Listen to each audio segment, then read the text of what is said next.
Teman-teman saya, mereka bilang, di dalam Islam itu tidak ada paksaan untuk masuk ke dalam agama Islam. Itu harus benar-benar kitanya sendiri yang benar-benar hidayah. Jadi saya sempat sekali itu ya, terakhir kalinya saya ke Masjid Al-Azhar, saya sempat doa dalam cara saya berdoa dengan cara saya sendiri. Saya sempat bilang begini, kalau engkau adalah Allah yang benar, tunjukkanlah saya jalanmu, berilah saya hidayahmu. Nggak tahu kenapa, saya ngucapin begitu di bulan Desember 2020. Akhirnya saya di 2021, setelah saya merasa saya udah mantep, baru saya syahadat. Jadi itu kan udah nggak tinggal dengan keluarga lagi ya. Selama saya berapa bulan sebelum saya mau masuk Islam itu memang keluarga udah mulai mengetahui ya bahwa saya itu sering nggak tahu kemana gitu. Dan setelah mereka mengetahui bahwa saya itu mau mempelajari suatu agama lain yang mereka pun tidak suka, akhirnya di dalam perjalanan itu ya udah saya pikir karena saya udah merasa hati saya mantep ya, saya pokoknya mau masuk Islam, cuma saya nggak tahu bagaimana. Terus saya sempat berpikiran, oh saya mau merantau ke Tangerang, karena dulu saya punya teman di Tangerang. Pikir saya, ya udah nanti mungkin teman saya bisa mengarahkan saya kemana gitu. Terus setelah saya ke Tangerang, dari teman saya ini itu saya sama orang tua teman saya diangkat jadi sebagai anak angkat. Jadi saya punya keluarga angkat di Tangerang ini. Dari keluarga angkat saya, ayah angkat saya akhirnya yang mengenalkan saya, katanya gini, kalau kamu benar-benar udah siap mau masuk Islam, di Islam itu sampai dijelasin sama ayah angkat saya, kalau orang masuk Islam itu nggak ada kayak di agama lain bisa keluar masuk sesuka hatinya, itu dosanya besar, murtad itu besar dosanya, nanti hidup kamu bisa belasak, begini-begini ya, semua apa yang bisa terjadi itu dijelasin, dijabarkan dengan serinci mungkin sama ayah angkat saya. Terus ayah angkat saya juga bilang, janganlah mau masuk Islam itu karena sesuatu alasan yang untuk main-main atau berpikiran, oh mungkin saya coba-coba aja dulu masuk Islam. Tapi setelah saya meyakinkan ke ayah angkat saya, enggak, Sarah benar-benar ingin masuk Islam. Ya udah, akhirnya saya dipertemukan dengan yang sekarang menjadi guru besar saya, diantarlah saya ke Habib. Barulah di bulan Maret 2021 saya syahadat. Jadi perasaan saya waktu saya syahadat itu campur aduk ya. Yang paling utama, saya merasa sangat bahagia sekali, karena saya merasa nggak tahu kenapa ada kayak suatu beban yang pernah saya pikul tiba-tiba hilang. Salah satunya pokoknya saya merasa waktu saya syahadat itu luar biasa bahagianya, yang saya nggak bisa jelaskan dengan kata-kata. Pokoknya ada beban yang hilang, dan saya juga pengen nangis saat itu, karena saya pikir begini, Masya Allah, saya sekarang punya Allah yang begitu besar, yang begitu berkuasa, yang begitu maha pengampun, begitu sayang sama saya, yang saya begitu banyak dosanya pun Allah mau menerima saya gitu. Sedangkan saya ngerasa mustahil gitu awalnya, karena saya kan waktu di Masjid Lao Tse itu dulu sempat berpikiran, kalau kita itu orang banyak dosanya tuh, mungkin kita mau masuk agama Islam itu pun nggak diterima. Pikiran saya kan masih belum terbuka bahwa Islam itu seperti apa sih sebenarnya gitu. Saya kan masih dalam proses mencari tahu Islam itu seperti apa. Jadi campur aduk lah perasaan saya waktu syahadat. Tapi yang paling utama pokoknya saat itu ya, saya merasakan benar-benar saya tuh tenang. Dan saya udah gak takut lagi. Di hari itu juga saya berpikiran kalau Allah berkehendak misalnya hari ini adalah takdir saya meninggal pun, saya udah siap. Saya udah gak takut lagi kalau saya akan meninggal kemana. Saya udah tahu apa yang akan terjadi semuanya. Karena bagi saya Islam itu begitu indahnya, begitu sempurnanya, bahwa semua ada aturannya, ada jalannya. Saya gak usah ketakutan lagi bahwa oh saya nanti bagaimana atau akan kemana. Ada rasa ketenangan, kebahagiaan, dan ya jadi ingat aja gitu, punya dosa begitu banyak tapi Allah begitu baik kepada saya gitu. Kalau menurut saya Islam itu justru begitu sempurna. Saya malah bahagia kita itu bisa sholat 5 waktu. Jadi di saat kita kadang-kadang namanya kita manusia ya, kan terutama perempuan ya, perempuan itu lebih pakai perasaan ya. Perasaannya itu dan pikirannya itu kadangkala itu diganggu oleh godaan syaiton ya, bahwa dia itu kadang berpikir overthinkingnya tuh banyak ya, negatif thinking sering kali terjadi, apalagi dengan keadaan kondisi kehidupan yang kadang-kadang nggak menyesuaikan dengan keinginan kita. Manusia kan banyak keinginannya. Jadi semenjak saya hijrah, saya merasa lebih tentram karena setiap ada masalah bisa tinggal wudhu, setelah kita berwudhu bisa zikir, setelah zikir kalau udah waktunya sholat kita bisa sholat. Bahkan sholat 5 waktu itu kalau menurut saya, mungkin saya dari agama lain kali ya, jadi saya malah sangat antusias ya. Bahkan di awal-awal itu kadang-kadang saya itu nggak usah pasang alarm lagi, saya jam 4 juga udah bangun, kadang-kadang jam 3 subuh juga udah bangun, karena saya menunggu, karena saya mempelajari bahwa katanya kalau qobliyah subuh itu sangat diutamakan. Bahkan begitu indahnya gitu, seolah-olah kita itu sedang berbicara langsung sama Allah di depan kita itu, bahwa oh apapun yang kamu inginkan Allah pasti akan menggenapi di saatnya Allah sudah waktunya gitu. Dan ajaib bener, Allah tuh bener-bener ajaib menurut saya. Karena begini ya, di awal perjalanan setiap kali saya meminta sesuatu hal, kadang saya nggak sengaja gitu ya, di sholat subuh itu suka ngomong gitu. Saya tuh kayak, karena gini, saya kan masih proses belajar sholat ya. Kadang-kadang kata-kata saya di dalam sholat itu masih kadang-kadang harus melihat catatan saya.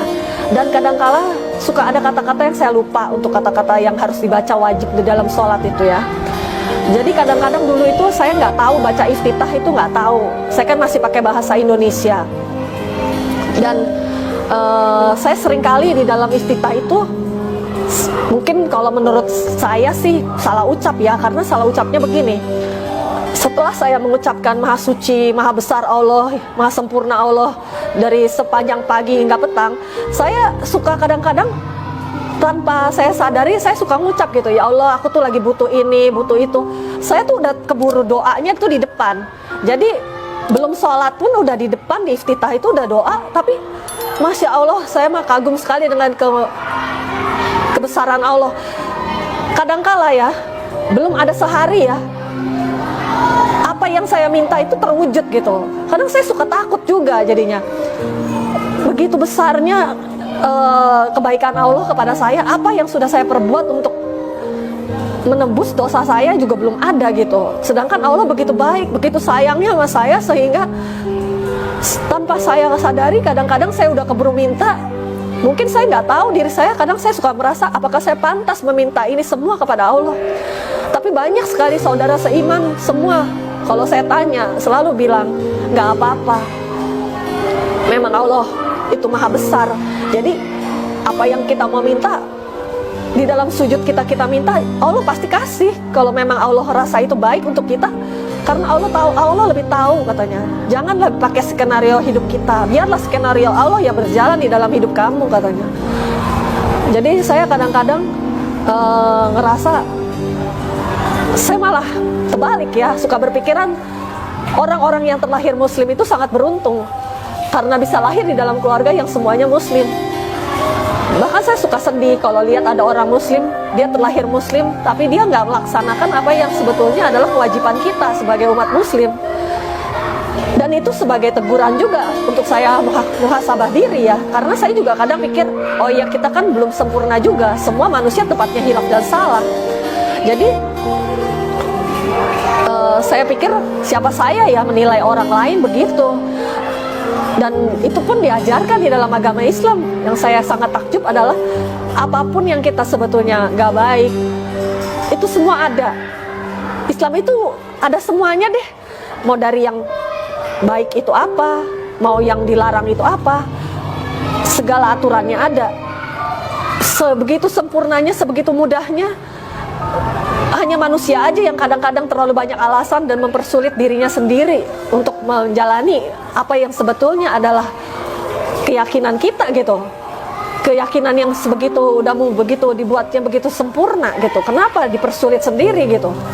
Bahkan saya bersyukur banget ya, Masya Allah banget pokoknya saya bisa puasa tahun kemarin ya. Itu pertama kali saya puasa Ramadan. Walaupun jujur saya masih banyak bolong-bolongnya, tapi saya suka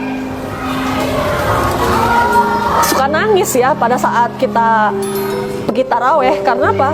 Karena di saat taraweh itu mungkin itu benar-benar tersentuh kolbu ya, bahwa dosa kita itu begitu banyaknya ya. Tapi nggak tahu kenapa manusia itu seolah-olah cuma di bulan Ramadan aja gitu bertobat. Padahal kita tuh sebetulnya diberikan Allah begitu banyaknya waktu, tapi kita sering lalai. Meninggalkan sholat juga ada azabnya kan. Bahkan saya suka takut kenapa meninggalkan terutama sholat subuh, sholat asar ya. Itu kalau saya baca itu saya suka takut sekali itu. Kadang-kadang suka mikir gitu ya, ya Allah, Allah sudah begitu baiknya sebetulnya mengampuni semua dosa kita. Bahkan Allah memberikan lebih dari apa yang kita butuhkan. Kadang-kadang kita nggak tahu dari mana ya. Semenjak saya masuk Islam itu saya suka kadang heran. Saya baru masuk Islam sebentar pikir saya, tapi Allah bisa pakai tangan siapa aja menolong saya, yang padahal kita juga saudara bukan, saudara enggak, tapi mereka itu dengan tanpa pamrih, dengan begitu tulusnya menolong kita gitu. Jadi Islam itu benar-benar membuat saya begitu takjub lah dengan begitu banyak kebaikannya. Saya merasakan persaudaraan yang begitu erat. Bahkan orang-orang yang tadinya kita nggak kenal pun akhirnya menjadi saudara seiman. Itu benar-benar kerasa banget gitu. Bukan kayak seperti saya di agama lain ya. Mohon maaf aja, saya di agama lain belum pernah merasakan bahwa saya betul-betul diterima di lingkungan itu gitu. Saya merasakan banget gitu di dalam Islam itu bahwa persaudaraan itu tidak memandang kamu dari suku apa, dari ras apa. Bahkan dia tidak peduli masa lalu kamu seperti apa. Belum pernah saya berteman di dalam agama Islam selama ini, selama saya hijrah, nggak ada satu orang pun yang menanyakan dulu masa lalu saya seperti apa. Mereka hanya melihat saya, apa saya sekarang ini, dan bagaimana saya mau menjadi lebih baik. Itu aja yang mereka lihat. Dan mereka banyak sekali memberikan nasihat kepada saya. Kenapa kalau udah masuk Islam itu katanya seorang mualaf itu sungguh beruntung, karena kita itu katanya bersih lagi. Sedangkan saya kadang-kadang tanpa mereka sadari sering menangis. Setiap saya sholat saya sering menangis. Kenapa? Karena saya merasa begitu berdosanya kepada Allah dengan dosa-dosa yang telah saya buat dulu. Ya kagum aja gitu dengan orang-orang Islam yang terlahir Islam, tapi dengan begitu banyak kesederhanaannya. Dan juga terkadang yang menolong saya itu bukan dari golongan yang mampu ya. Yang kadang saya juga melihat sendiri bahwa kehidupannya juga biasa-biasa aja, sederhana, tapi nggak ada pamrihnya untuk menolong saya gitu. Bahkan keluarga angkat saya aja bukan orang yang punya, tapi mereka menerima saya selayaknya saya seperti anak kandung sendiri. Bahkan mereka yang memberikan saya banyak hal gitu, segala kebaikan. Karena saya ngerasa gimana ya, kayak menemukan apa yang saya cari gitu. Itulah yang kadang-kadang saya suka nangis, bahwa kok saya di keluarga saya nggak pernah merasakan ini gitu. Bahkan ibu angkat saya pernah negur saya waktu saya cerita, katanya nggak baik kita berpikiran begitu. Masya Allah, saya bilang, orang udah segitu baiknya masih bisa bilang sama saya, katanya masih bisa mengingatkan gitu sama saya bahwa oh, kita nggak boleh berpikiran keluarga kita itu nggak baik. Walaupun mereka bukan seagama dengan kita, tapi kalaupun mereka menghina kita, mencaci maki kita, bahkan menuduh kita yang nggak baik, terima aja. Di Islam itu kita harus mengampuni, memaafkan terus berterus katanya. Terus juga ibu angkat saya mengajarkan saya bagaimana menjadi orang yang lebih sabar. Jadi Islam itu indah banget, karena kita itu tadinya orang gak sabaran ya, banyak egonya, temperamental. Tapi setelah hijrah, karena kita sudah mengetahui apa yang kita nggak boleh lakukan kepada orang sekitar kita, akhirnya kita pun belajar bagaimana kita itu benar-benar jangan hanya memakai hijab untuk penampilan, tapi bagaimana menghijabkan diri kita juga. Jadi saya sempat berpikiran dulu, repot banget ya orang Islam harus berpakaian begini begitu. Tapi ternyata setelah saya sendiri hijrah, saya merasa sangat terlindungi. Allah itu begitu baik kepada perempuan. Allah begitu mementingkan bagaimana perempuan itu. Di dalam Islam itu nggak ada gitu yang membuat kita setelah kita hijrah itu, oh aku sekarang berpakaian begini, oh aku takut kemana-kemana. Justru ini menjadi suatu kebanggaan buat kita, karena kita itu dilindungi. Allah itu begitu sayang sama kita sebagai perempuan, bahwa kita itu diberikan kelebihan gitu. Jadi saya awalnya sempat cuman pakai jilbab segi 4 ya. Terus lama-lama dalam 1-2 bulan kemudian saya berpikiran, oh saya mau berhijab full, saya mau syari, karena saya merasa lebih terlindungi dan saya merasa sangat nyaman. Dulu memang waktu saya belum Islam, mungkin saya berpikiran, oh Islam mah kayaknya begini. Selalu semua yang ditanamkan secara negatif oleh keluarga itu yang tertempel gitu ya. Karena hampir semua orang Tionghoa itu berpikiran itu negatif memang. Yang dilihat itu overthinkingnya yang nggak masuk akal. Kalau dipakai nalar tuh nggak jalan sebenarnya. Dan mereka tidak mengetahui apa yang mereka ucapkan. Jadi kadang ibu angkat saya suka bilang, katanya kita itu jangan menilai seseorang itu dari luarnya. Janganlah selalu menilai orang itu dari penampilannya. Belum tahu, kita itu nggak boleh menilai seseorang seperti itu, karena Allah tidak pernah mengajarkan kita begitu. Semua orang itu baik di mata Allah, tidak ada yang tidak baik. Jadi kita pun nggak boleh menilai seseorang tidak baik. Saya sih sementara waktu belum punya pekerjaan, kadang-kadang bantu temen. Sebelumnya saya sempat melakukan les privat bimbel, karena saya suka anak-anak, terus saya juga suka mengajar, terus saya bisa bahasa Inggris. Jadi saya pikir ya udah, daripada saya juga kemampuan saya tidak bermanfaat untuk yang lain, lebih baik saya manfaatin supaya ada artinya gitu hidup saya. Jadi terkadang saya terima les privat. Kalau nggak les privat, ya ada yang mau les bahasa Inggris, ya udah saya ajarin bahasa Inggris. Jadi sementara waktu ini sih saya masih mencari pekerjaan. Udah sempat beberapa kali melamar pekerjaan, cuman mungkin memang belum ketemu yang pas ya.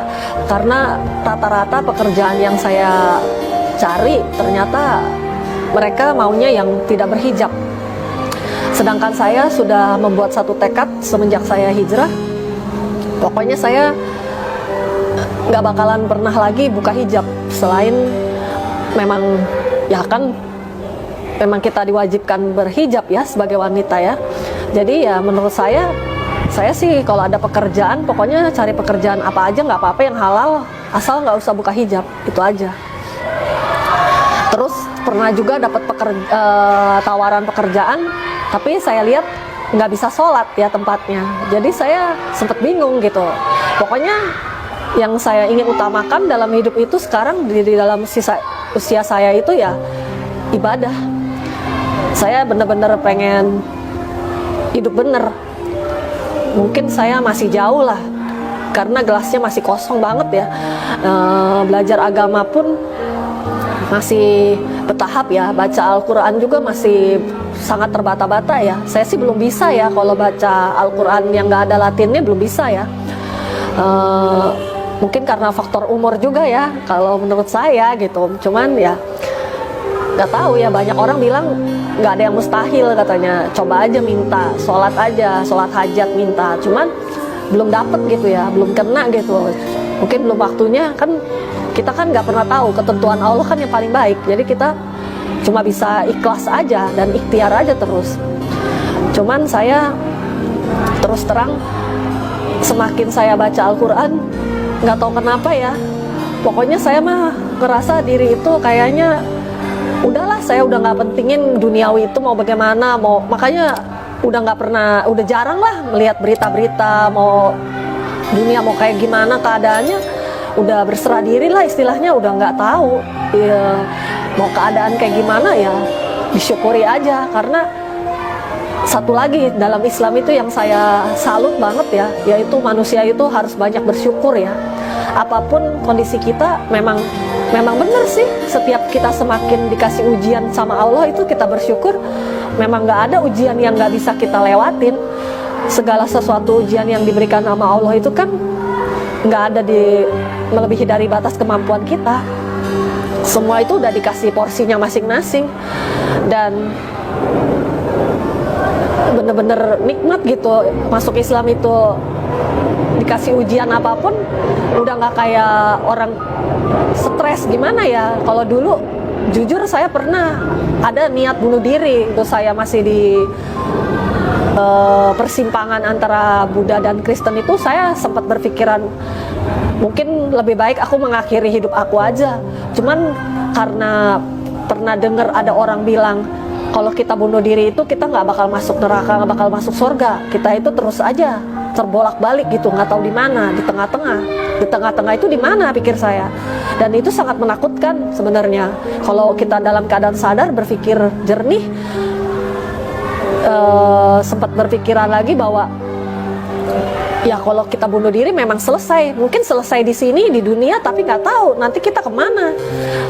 Cuma waktu itu karena memang nggak punya panutan agama, semakin galau aja gitu ya, bingung gitu. Tapi setelah mempelajari agama Islam, terus mau masuk Islam itu bener-bener saya mempelajari tentang kematian, terus mempelajari dulu sebelum masuk Islam itu kalau kita orang berdosa itu seperti apa itu rasanya, kalau buat dosa itu di dalam agama Islam itu apa. Karena di Islam itu ternyata semua dosa apapun ada azabnya, dan apa yang kita perbuat itu dihisab sama Allah itu bener-bener gitu, bukan cuman ucapan doang gitu. Bahkan apa yang kita ucapkan untuk orang lain pun itu dianggap doa gitu ya. Jadi kadang-kadang suka berpikiran kalau dikilas balik ya gitu, saya sih udah nggak mencari apa-apa dalam hidup ini, pengen cari ketenangan aja, pengen bisa ibadah total. Jadi kalau ada kesempatan dapat pekerjaan yang benar-benar halal, terus saya masih bisa untuk meluangkan waktu saya untuk Allah lebih banyak lagi, ya alhamdulillah. Saya sih memang lagi cari yang begitu. Mungkin memang kayaknya nggak tahu ada enggaknya pekerjaan seperti itu saat sekarang gitu ya. Cuman kalau ditanya pengen apa gitu ke depannya, ya sebetulnya cuman satu ya. Semenjak saya hijrah syahadat itu, malamnya saya udah syahadat itu cuman satu sebetulnya keinginan saya. Insya Allah kalau saya masih ada umur dan dikasih rezeki, saya pengen bangun masjid. Itu aja sih. Saya pengen bangun masjidnya buat siapa? Buat perempuan-perempuan yang diusir sama keluarganya, yang dibuang, diasingkan, yang nggak tahu mesti kemana dia pergi. Saya pengen gitu bisa menjadi seperti inspirasi saya. Saya pernah kenal orang sewaktu saya perjalanan sebelum saya masuk Islam. Saya pernah kenal satu ibu mualaf, Ibu Haja Vera Pangka. Itu ibu dari para mualaf yang begitu baik sekali menurut saya ya. Karena beliau itu, saya benar-benar mengidolakan beliau ya waktu itu ya, sebelum saya masuk Islam.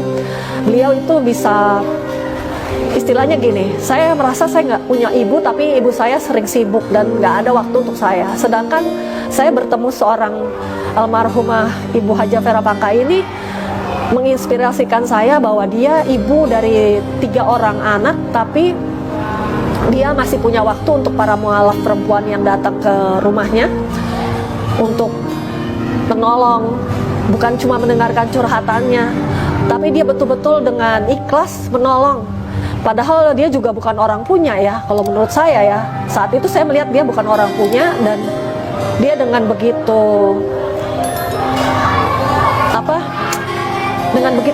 tulus lah ya, saya lihat ya, dengan ketulusannya itu betul-betul menggugah hati saya untuk mengenal Islam lebih lanjut. Itu betul-betul dia juga yang benar-benar menyentuh hati saya banget saat itu, karena saya melihat sendiri berkali-kali bahwa dia itu nolong orang yang bukan umat Islam. Bahkan saat itu saya juga bukan umat Islam, dan dia sering kasih tahu saya, katanya kalau Sarah ada masalah apa-apa atau ada perlu apa-apa, bahkan saya nggak pernah minta pun sering dia kasih saya barang atau kasih saya sesuatu yang bermanfaat gitu buat saya. Itu bukan kasih barang yang dalam bentuk mahal atau bagaimana, tapi sesuatu barang yang kadang-kadang dia pernah kasih saya tasbih. Cuma saya nggak ngerti untuk apa tasbih ini, karena dia pikir gini, kamu kalau galau pegang tasbih ini, baca aja gini katanya, Allah Allah Allah Allah katanya. Kan belum Islam katanya, tapi nggak apa-apa, baca aja Allah Allah Allah Allah ini 33 kali katanya. Cuma saya waktu itu berpikiran, oh ini saya nggak bermanfaat buat saya, jadi di jalan saya kasih ke orang lain gitu. Padahal waktu sebelum beliau meninggal, saya pernah bertemu lagi sebelum beliau meninggal. Beliau pernah ngomong sama saya, jangan terlalu mengeraskan hati katanya. Sebab dari pembicaraan saya dengan dia yang sering bertanya tentang agama Islam, menurut beliau saya tuh udah ada panggilan, cuma sayanya aja bersikeras terus. Ada pertentangan di dalam diri saya, ingin menolak bahwa oh saya tuh sebetulnya harusnya masuk ke sini, tapi saya nggak mau gitu. Saya aja sendiri yang bertentangan sendiri, berdebat dengan diri saya sendiri. Dan saya sangat menyesal waktu tahu beliau meninggal. Saat beliau wafat, saya tuh belum Islam ya. Jadi orang lain kan ikut ya di acara melayat gitu. Sedangkan saya sempat berpikiran saya nggak layak untuk melayat dia. Bahkan anaknya pernah nanya sama saya, kenapa nggak datang saat dia meninggal. Saya bilang saya doa dari jauh aja, kan saya bukan orang Islam. Sebetulnya kata mereka nggak usah berpikiran terlalu banyak overthinking lah agama lain itu istilahnya katanya. Tapi ya nggak apa-apa lah, mereka juga memaklumi karena pikir ya udah, memang dia masih keras hatinya. Jadi saya sempat berteman dengan orang keluarga Piti itu di Jakarta Timur itu rutin ya, beberapa bulan ya. Itu banyak lah manfaat dan ilmu agama sebetulnya yang sudah saya dapat ya saat itu ya. Cuman ya begitu, sayanya masih bimbang dan ragu saat itu. Karena saya suka berpikirannya begini dulu, kalau orang non muslim itu kadang-kadang suka berpikiran gini, gue takut deh keluar dari rumah, gue takut nanti gue nggak diaku sama keluarga gue gimana, gue takut begini, gue takut begitu. Akhirnya ya semua itu bermain di pikiran kita, ya udah nggak ada bisa maju, jalan di tempat aja terus gitu. Jadi saya rasa cukup sekian dari saya. Terima kasih atas waktunya untuk mendengarkan kesaksian saya, perjalanan saya dari agama lain hijrah ke Islam. Dan apabila ada salah kata, saya mohon maaf. Mungkin secara sengaja atau tidak sengaja menyinggung perasaan atau tidak kurang berkenan lah bagi sebagian orang ya. Ya.